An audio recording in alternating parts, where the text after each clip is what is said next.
আল্লাহ তাআলা বললেন ওয়ারাযাকনাহুম মিনাত তাইয়্যিবাত, মানুষের জন্য আমি পবিত্র রিজিকের ব্যবস্থা করেছি। জলে এবং স্থলে যত প্রাণী আছে সবগুলা প্রাণীকে রিজিক দেয় কে?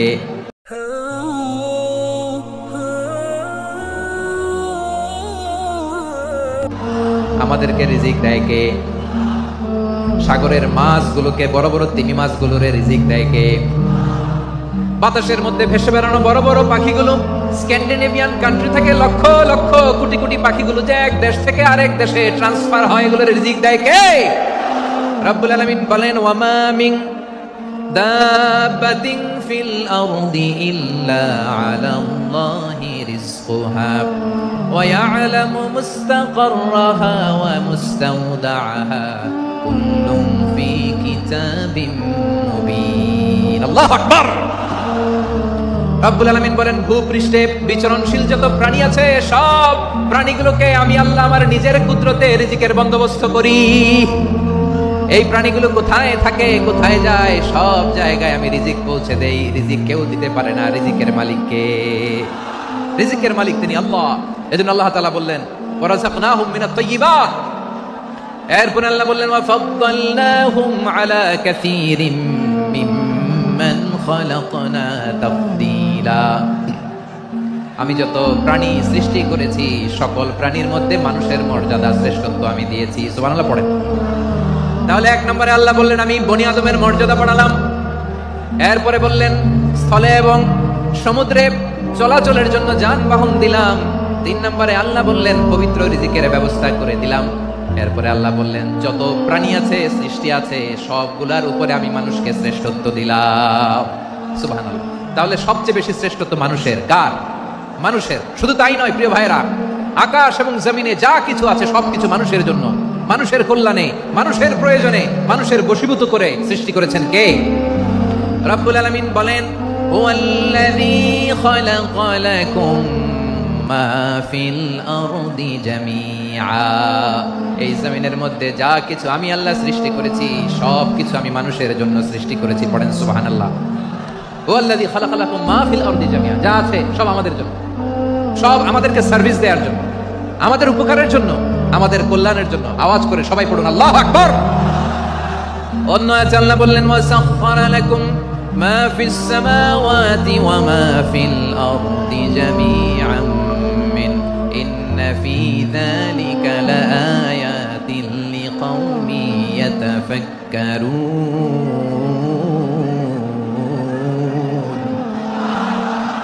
প্রথমে আয়াতে আল্লাহ বললেন জমিনে যা আছে সব তোমাদের কল্যাণে আমি সৃষ্টি করলাম। এরপরে আল্লাহ বললেন আকাশেও যা আছে সব তোমাদের জন্য সৃষ্টি করলাম, তোমাদের অনুগত বানিয়ে দিলাম। পড়েন সুবহানাল্লাহ। মানুষের কি ব্রেইন দেখেন, মানুষ জমিন ছেড়ে আকাশে চলে যায়। পাখি দেখে মানুষের শখ হলো পাখি যেহেতু উঠতে পারে আমরাও পারবো। অরবিল রাইট, উইলবার রাইট, দুই ভাই মিলে আঁকাঝোঁকা করতে করতে করতে করতে প্লেন বানায় ফেললো। সুবহানাল্লাহ। এখন পাখিও ওরে, আমরাও ওরি। এরপরে এই মানুষের কৌতূহল থামে না এখানে। মানুষ চলে গিয়েছে চাঁদে। কোথায় গেছে? এখন কিন্তু চাঁদে জমি বিক্রি হয় জানেন? পৃথিবী নিয়ে মারামারি শেষ। রাশিয়া আমেরিকা এখন ধরছে চাঁদ আর মঙ্গল গ্রহ। এখন চাঁদে জমি বিক্রি হয়, মঙ্গলে জমি বিক্রি হয়। এই চাঁদ, মঙ্গল, বৃহস্পতি, শনি সব আল্লাহ তাআলা আমাদের জন্য বানিয়েছেন। সুবহানাল্লাহ পড়েন। মানুষ সাগরের উপরে চড়ে, শূন্যে ভেসে বেড়ায়, পাহাড় কেটে সুড়ঙ্গ বানায়, টানেল বানায়। মানুষ ব্রডব্যান্ডের লাইন নিয়ে যায় সাগরের ভেতর দিয়ে, এক দেশ থেকে আরেক দেশে, এক মহাদেশ থেকে আরেক মহাদেশে। সুবহানাল্লাহ পড়েন। তার মানে গোটা বিশ্বের সবকিছুর উপরে control, superiority over all creatures, সবকিছুর উপর কন্ট্রোল, মনিটরিং, নিয়ন্ত্রণ, এটা প্রতিষ্ঠা করে দিয়েছে কে? এজন্যই মানুষের শ্রেষ্ঠত্ব। ওয়ালাকাদ কাররামনা বানি আদম, আমি বনি আদমের সম্মান বাড়িয়েছি, মর্যাদা আমি বাড়িয়ে দিয়েছি এই কারণে, কারণ মানুষ সবকিছুর উপর নিয়ন্ত্রণ নিতে পারে।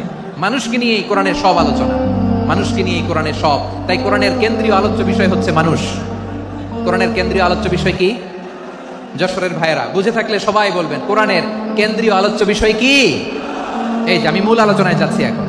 কেন মানুষ কোরআনের কেন্দ্রীয় আলোচ্য বিষয়? এই যে ভাইয়েরা, এই যে হাত জোর করে, এই যে Jessore Gen Z, the smart people of Jessore, হাত জোর করে বলতেছে, হাত জোর করে তোদের কাছে আল্লাহর দোহাই লাগে, স্টপ স্টপ। শুরুতে একবার বলেছে জায়গা না হলে আস্তে আস্তে ধাক্কা দিবা, সামনে না পিছনে, দিয়ে দিয়ে বের হয়ে চলে যাও। এলইডিতে দেখো, এই যে আল্লাহর ওয়াস্তে জায়গা না হলে ওদিকে যাও। কোরআনের মাহফিলে বিশৃঙ্খলা, এটা কাফিরদের আলামত। কাফিররা শীষ দিত, শীষ। বিশ্বনবী কোরআনের তাফসির করলে কাফিররা শীষ দিত আর ক্ল্যাপিং করত, হুইসেল এন্ড ক্ল্যাপিং। তো আমরা কি এখানে বিশৃঙ্খলা করতে আসছি? তো বারবার থামানো লাগে কেন? কোনো আওয়াজ হবে না, বললাম তো, স্টপ। আওয়াজ করে বলুন কোরআনের কেন্দ্রীয় আলোচ্য বিষয় কি? সবাই বলেননি। এতগুলো মানুষ উত্তর দিলে এতটুকু আওয়াজ হয়, অন্তত আমি বিশ্বাস করি না। যশোর, আওয়াজ করে বলো কোরআনের কেন্দ্রীয় আলোচ্য বিষয় কি? মানুষ। এই মানুষ কোরআনের কেন্দ্রীয় আলোচ্য বিষয়। মানুষকে আল্লাহ স্বাধীনতা দিয়েছেন। ফামান শাআ ফালইউমিন ওয়া মান শাআ ফালইয়াকফুর। চাইলে মুমিন হতে পারো, চাইলে কাফির হতে পারো, তোমার ইচ্ছা। তবে জেনে রাখো, মুমিন হলে পাবা জান্নাত, কাফির হলে পাবা জাহান্নাম। নাও দ্য ডিসিশন ইজ ইয়ার্স। সিদ্ধান্ত তোমার, জান্নাতে যাবা না জাহান্নামে যাবা। যশোরের ভাইয়ের আওয়াজ করে বলুন, কই যেতে চান, জান্নাতে না জাহান্নামে? ডান দিকে না বাম দিকে? ডানপন্থী না বামপন্থী? চিল্লা চিল্লি না চুপচাপ? চুপচাপ করে আবার চিল্লাচিল্লি শুরু করেছে। মাশাআল্লাহ, গুরুত্বপূর্ণ কথা বাকি আছে, আমাকে সহযোগিতা করতে হবে। মাশাআল্লাহ, এই তো ঠান্ডা হয়েছে। হ্যাঁ, ঠিক আছে, ঠিক আছে, ঠিক আছে। মানুষকে আল্লাহ এত স্বাধীনতা দিয়েছেন, মানুষ চাইলে অনেক ভালো হইতে পারে। ভালোর রাস্তাও খোলা, খারাপ হওয়ার রাস্তাও খোলা। ভালো হইলে মানুষ অনেক ভালো, খারাপ হইলে অনেক খারাপ। ভালো হইলে সবচেয়ে ভালো, খারাপ হইলে সবচেয়ে খারাপ। এজন্য সিদ্ধান্ত আপনাকে নিতে হবে। আল্লাহ তাআলা বলছেন, লাকাদ খালাকনাল ইনসানা ফি আহসানি তাকওয়িম সুম্মা রাদাদনাহু আসফালা সাফিলিন। আমি মানুষকে অনেক সুন্দর অবয়বে, সুন্দর আকৃতিতে সৃষ্টি করেছি। তার শুধু চেহারার ডিজাইনটাই সুন্দর নয়, তার ব্রেনটা বড্ড সুন্দর, তার মানসিকতা বড্ড সুন্দর, তার সৃজনশীলতা বড্ড সুন্দর। পড়েন সুবহানাল্লাহ। আমাদের চেহারা, অবয়ব, ডিজাইন যে সুন্দর তা না, আমাদের ব্রেনটা অনেক সফিস্টিকেটেড ব্রেন, অনেক সফিস্টিকেটেড। এই 1.5 কেজি ব্রেন ইউজ করে মানুষ গোটা বিশ্বে সভ্যতা বিনির্মাণ করেছে, ঠিক কিনা? এই ব্রেন আল্লাহ তাআলা আমাকে দিয়েছে। এটাতে কাজে লাগালে, আপনার সিক্স সেন্স কাজে লাগালে আপনি অনন্য মানুষ হয়ে উঠবেন, মহামানবে রূপান্তরিত হবেন। মানুষ হতে পারে, চাইলেই মহামানব হতে পারে। আবার যদি মানুষ চায়, খারাপও হতে পারে। আল্লাহ বললেন শুধু ভালোই না, ভালো হতে চাইলে অনেক ভালো তুমি হতে পারো, আবার খারাপ হতে চাইলে অনেক খারাপ তুমি হতে পারো। সুম্মা রাদাদনাহু আসফালা সাফিলিন।